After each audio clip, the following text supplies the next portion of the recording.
Hello friends, and welcome back to my channel. So it is Friday, so you know what that means, flour it up. Yep, today, well, you know what, I give you a little backstory.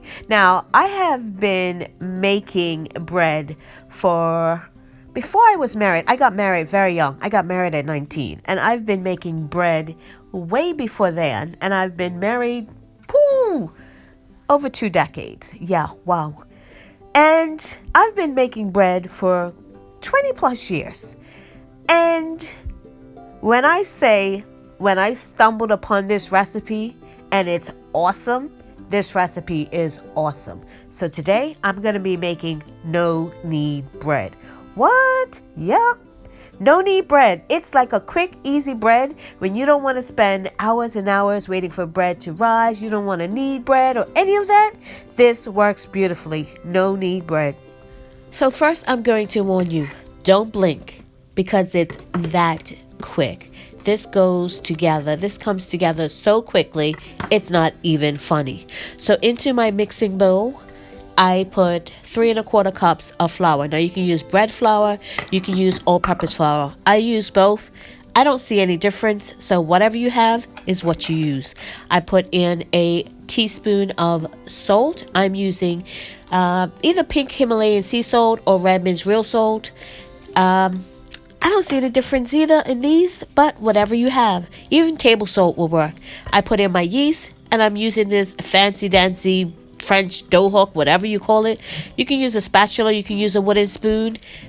Incorporate all those 3 ingredients together, and then the last ingredient, yes, I said the last ingredient, is going to be your warm milk. Now I tried to put a well in the middle with that fancy dough hook, didn't work. I just used my scoop that I used my flour with, and I'm putting in 2 cups of warm water.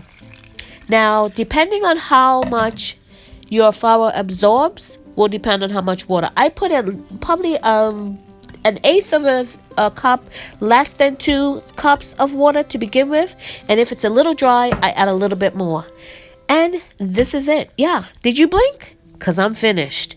And that's it. Now what I do scrape down my sides with a little rubber spatula that I have here. And I'm going to literally cover this at this point. Put it in, for me, it's going to be a warm oven, like the oven with a light on. That's it. Don't turn your oven on. Just put it in an oven with your light on. And put silicone, I'm going to put a silicone on my top that comes with this bowl. You can put saran wrap, whatever you have, a dish towel, whatever it is.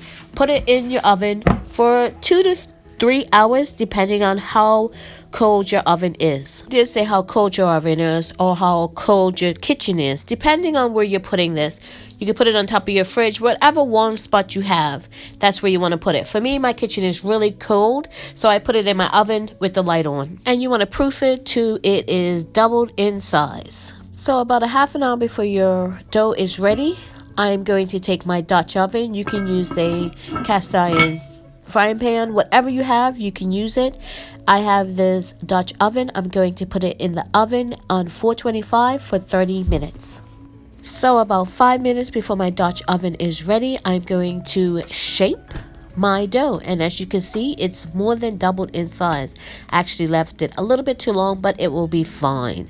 So on a floured surface, I'm going to scrape out my dough. And I'm just using that same rubber spatula. I don't think it's called a spatula. Dough scraper. There you go. Nice silicone dough scraper, and I'm just going to put it on my floured surface, and then I'm going to use that same dough scraper to shape my dough. Now you could probably do this by hand.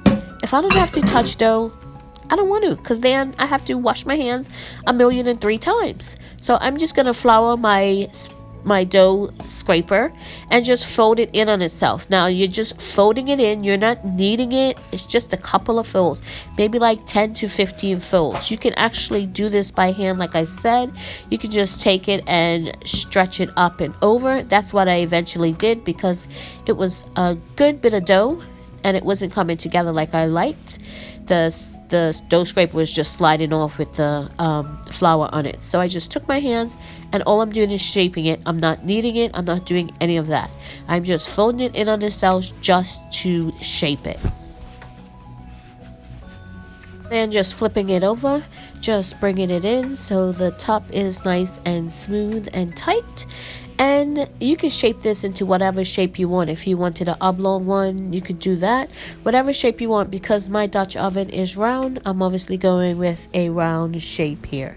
So once you do that, that is it. You are ready to put this on a piece of parchment paper. I don't have to use parchment paper, but I do. Score the top and put it in the oven.